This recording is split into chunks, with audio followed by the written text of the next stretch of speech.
आखिरी पड़ाव।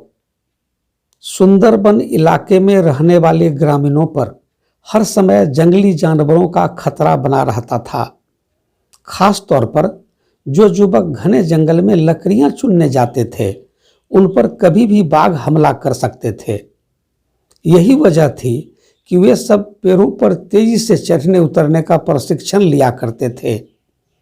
प्रशिक्षण गांव के ही एक बुजुर्ग दिया करते थे, जो अपने समय में इस कला के महारथी माने जाते थे। आदरपूर्वक सब उन्हें बाबा बाबा कहकर पुकारा करते थे। बाबा कुछ महीनों से युवाओं के एक समूह को पेड़ों पर तेजी से चढ़ने उतरने की बारीकियां सिखा रहे थे और आज उनके प्रशिक्षण का आखिरी दिन था। बाबा बोले, आज आपके प्रशिक्षण का आखिरी दिन है। मैं चाहता हूं आप सब एक बार इस चिकने और लंबे पेड़ पर तेजी से चढ़ उतर कर दिखाएं। सभी युवक अपना कौशल दिखाने के लिए तैयार हो गए। पहले युवक ने तेजी से पेड़ पर चढ़ना शुरू किया और देखते ही देखते पेड़ की सबसे ऊंची शाखा पर पहुंच गया। फिर उसने उतरना शुरू किया और जब वो लगभग आधा उतर आया तो बाबा बोले, सावधान, जरा संभल कर आराम से उतरो, कोई जल्दीबाजी नहीं। युवक सावधानी पूर्वक नीचे उतर आया। इसी तरह बाकी के युवक भी पेड़ पर चढ़े और उतरे और हर बार बाबा ने आधा उतर आने के बाद ही उन्हें सावधान रहने को कहा।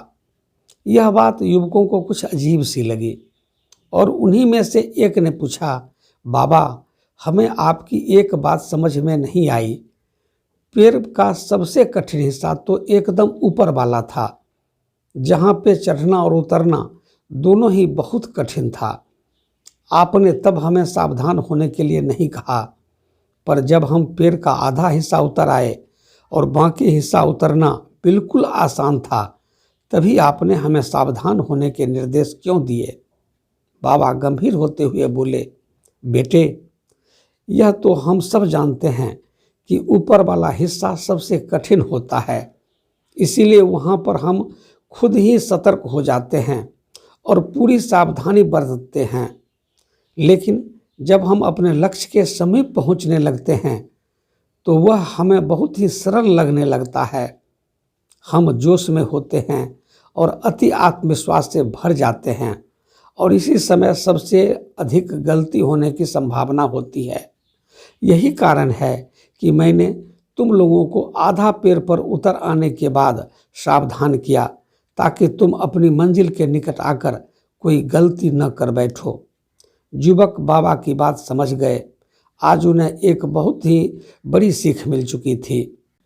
मित्रों, सफल होने के लिए लक्ष्य निर्धारित करना बहुत ज़रूरी है और ये भी ज़रूरी है कि जब हम अपने लक्ष्य को हासिल करने के करीब पहुंच जाएं, मंजिल को सामने पाएं, तो कोई जल्दीबाजी न करें और पूरे धैर्य के साथ अपना कदम आगे बढ़ाएं। बहुत से लोग लक्ष्य के निकट पहुंचकर अपना धैर्य खो देते हैं और गलतियां कर बैठते हैं, जिस कारण वे अपने लक्ष्य से चूक जाते हैं। इसीलिए लक्ष्य के आखिरी पड़ाव पर पहुंचकर भी किसी तरह की असावधानी मत बरतिए और लक्ष्य प्राप्त करके ही दम लीजिए। दोस्तों, आज की ये कहानी कैसी लगी कमेंट करके बताने का कष्ट करेंगे। अगर अच्छी लगी हो तो अपने मित्रों को शेयर करने में कंजूसी नहीं करिएगा। साथ ही अपने चैनल कथा काव्य दर्पण को सब्सक्राइब कर लीजिएगा।